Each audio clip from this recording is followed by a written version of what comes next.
तीन दामाद की सास पार्ट 2।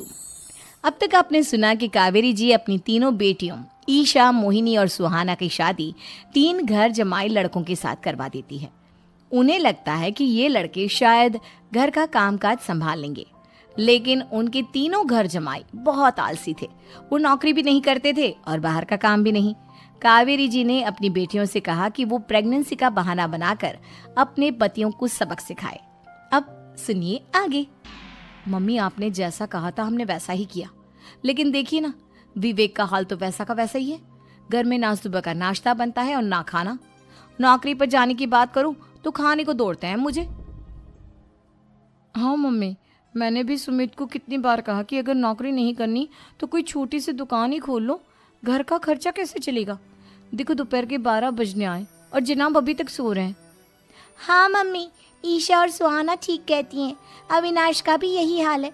जब मैंने अपनी प्रेगनेंसी के बारे में कहा तो मुझसे कहने लगा, अरे दूसरी लड़कियां तो 9-9 महीने तक नौकरी करती है, बस डिलीवरी के टाइम छुट्टी लेती है। मोहिनी, तुम भी नौकरी करो। अब मुझे कहाँ नौकरी मिलेगी। मम्मी बताओ अब मैं क्या करूँ। हे भगवान, क्या सोचकर घर जमाई दामाद लाई थी मैं कि मेरी बेटियां मेरे पास रहेंगी और खुश रहेंगी, लेकिन इन आलसी दामादों ने तो हमारी जिंदगी को भी प्रॉब्लम में डाल दिया है। मैं तो कहती हूँ मम्मी, हम लोग वापस अपनी जॉब पर जाना शुरू कर देते हैं। बता देते हैं इन लोगों को कि हमने प्रेगनेंसी का बहाना किया है। नहीं नहीं बेटा, ऐसी गलती भी मत करना। अगर तुमने ऐसा किया तो इन तीनों की आदत और ख़राब हो जाएगी। अरे आज नहीं तो कल कभी तो तुम प्रेग्नेंट होगी, तब वापस यही प्रॉब्लम आएगी। तब क्या करोगी तुम तीनों। हाँ मम्मी, आपकी बात तो बिल्कुल सही है। इन लोगों को तो सुधारना ही पड़ेगा। लेकिन कैसे? अपने बच्चों के आने की खबर सुनकर भी इन लोगों पर कोई असर नहीं हो रहा। पैसे कमाने के लिए घर से बाहर निकलना ही नहीं चाहते ये तीनों। अब मेरे दिमाग में एक प्लान आया है। तुम तीनों चिंता मत करो, उन तीनों को बुलाओ, फिर मैं बात करती हूँ। थोड़ी देर बाद कावेरी जी अपने तीनों दामादों को सामने बुलाकर अपनी बात कहना शुरू करती हैं।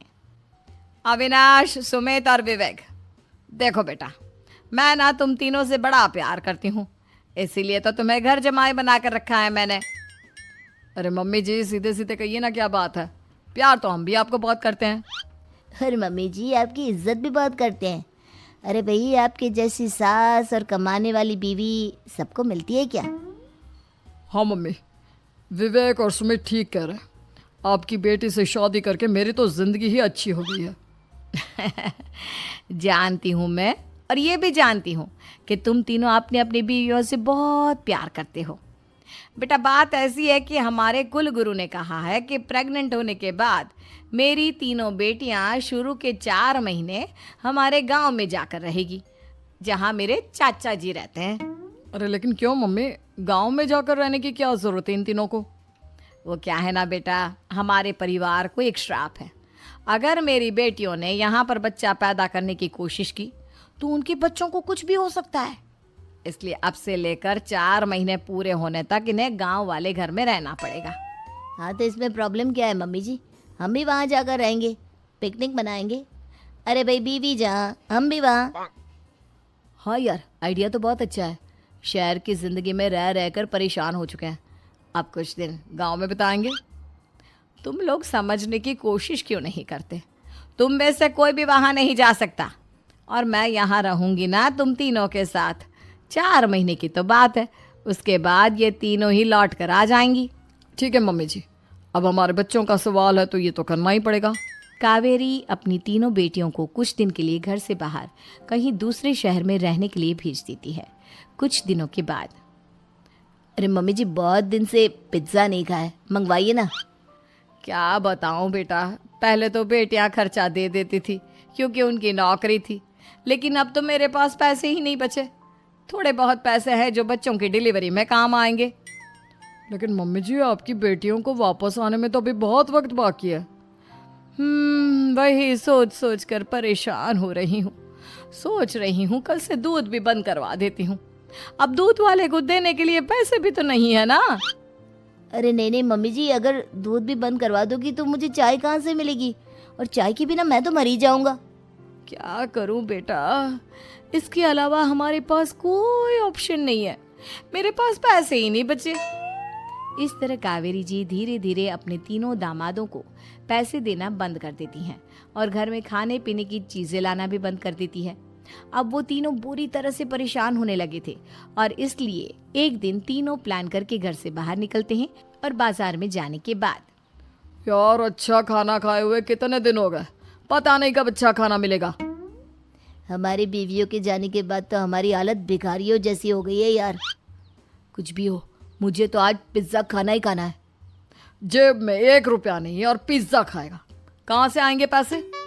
अरे देख वहाँ सामने बोर्ड पर क्या लिखा हुआ है, कंप्यूटर पर काम करने के लिए एक आदमी की आवश्यकता है। भाई मैं तो जा रहा हूँ, काम करूँगा और शाम तक पैसे लाकर आराम से पिज्ज़ा खाऊंगा। जा जा, तुझे कोई काम नहीं देने वाला, हम तो घर जा रहे हैं। चल भाई सुमित।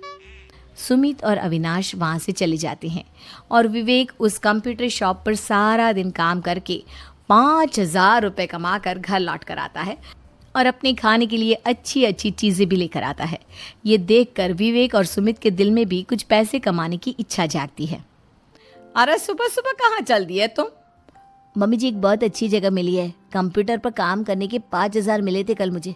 अगर रोज़ काम करूँगा तो पूरे 40,000 की तनख्वाह। अरे वाह, ये तो बहुत अच्छी बात है दामाद जी, आपको जाना ही चाहिए। सुमित और अविनाश विवेक को इस तरह तरक्की करते देखकर परेशान हो जाते हैं और वो दोनों भी काम की तलाश में निकल पड़ते हैं। धीरे धीरे उन दोनों को भी काम मिल जाता है। अब कावेरी के तीनों दामाद छोटी मोटी नौकरी करके अच्छा पैसा कमाने लगे थे। एक दिन कावेरी उन्हें अपने पास बुलाती हैं। अरे वाह, विवेक 40,000 कमा लेता है, अविनाश 60,000 और सुमित तुम भी 40,000 के आसपास कमा ही लेते हो। कुल मिलाकर तुम अच्छे खासे पैसे कमा रहे हो बेटा। हाँ मम्मी जी, बहुत मज़ा आता है जब महीने के एंड में मोटी रकम हाथ में आती है। पूछिए मत मम्मी जी, घर में रहकर रोटी बना बना कर और तो जैसा महसूस होने लगा था मुझे तो। हाँ बेटा, तुम तीनों की बात तो बिल्कुल ठीक है और जानते हो अब तुम तीनों की पत्नियां भी वापस लौट कर आने वाली है। लेकिन मम्मी जी अभी तो उन्हें गए सिर्फ 2 महीने हुए हैं, आपने तो कहा था वो 4 महीने के बाद लौट कर आएंगी। ऐसा कुछ नहीं है बेटा, मैं सिर्फ तुम तीनों को सबक सिखाना चाहती थी कि आदमी घर में बैठकर बीवी की कमाई खाता हुआ अच्छा नहीं लगता। इस दुनिया में हर इंसान को मेहनत करनी चाहिए, काम करना चाहिए, चाहे वो औरत हो या आदमी, ताकि अपने परिवार को संभाल सके। कावेरी की बात सुनकर उन तीनों को अपनी गलती का एहसास होता है और कावेरी उन्हें सच बता देती है कि ईशा, सुहाना और मोहिनी शहर में ही कहीं दूसरी जगह रह रहे थे। शाम के वक्त उन तीनों की पत्नियां लौट कर आ जाती है और कावेरी जी का परिवार एक खुशहाल परिवार की तरह रहने लगता है।